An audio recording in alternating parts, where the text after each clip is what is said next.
బయట చూస్తే 3 రోజుల నుంచి ఎడతెరిపి లేకుండా వర్షం అయితే పడుతుందండి. ఇంట్లో అయితే వేడివేడిగా ఏదైనా చేసి పెట్టమని మా వారు, పిల్లలు అయితే అడిగారు. ఏం చేయాలని ఆలోచించి ఫ్రిడ్జ్ ఓపెన్ చేస్తే అందులో బజ్జీ మిరపకాయలు గాని, అరటికాయలు గాని, బంగాళదుంపలు గాని ఏమీ లేవండి. బయటకు వెళ్లి తెచ్చుకున్న ఆప్షన్ కూడా లేదు. ఏం చేయాలని ఆలోచిస్తే పైన టెర్రస్ మీద వేసుకున్న తమలపాకులు, వామాకులు అయితే గుర్తొచ్చి వెంటనే వెళ్ళి వాటినైతే కొన్ని తుంచుకొని తెచ్చుకున్నానండి. ఇలాంటి వర్షాకాలంలో వామాకులు అలాగే తమలపాకులతో బజ్జీలు వేస్తే జలుబు పడిశం ఏవైనా ఉంటే అవి కూడా పోతుంది. ఆరోగ్యానికి ఆరోగ్యం, రుచికి రుచి, అలాగే మనకి స్నాక్స్ కూడా ఈజీగా ప్రిపేర్ అయిపోతుంది కదా. దానికోసం అయితే నేను ఇప్పుడు ఆయిల్ పెట్టుకొని చక్కగా కొన్ని ఆకులను అయితే తెచ్చుకున్నాను కదా, దాంతో వామాకులు తమలపాకులతో బజ్జీలు అయితే వేసేసుకుంటున్నానండి.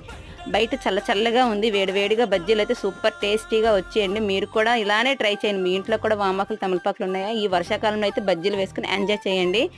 బజ్జీలు అయితే సూపర్ టేస్ట్గా ఉన్నాయి. వీడియో నచ్చినట్లయితే లైక్ చేయండి, షేర్ చేయండి, సబ్స్క్రైబ్ చేయడం మాత్రం మర్చిపోవద్దు. ఇప్పుడైతే మేమైతే బజ్జీలని ఎంజాయ్ చేసేస్తామన్నమాట. అవి చల్లని వర్షంలో వేడివేడి బజ్జీలు.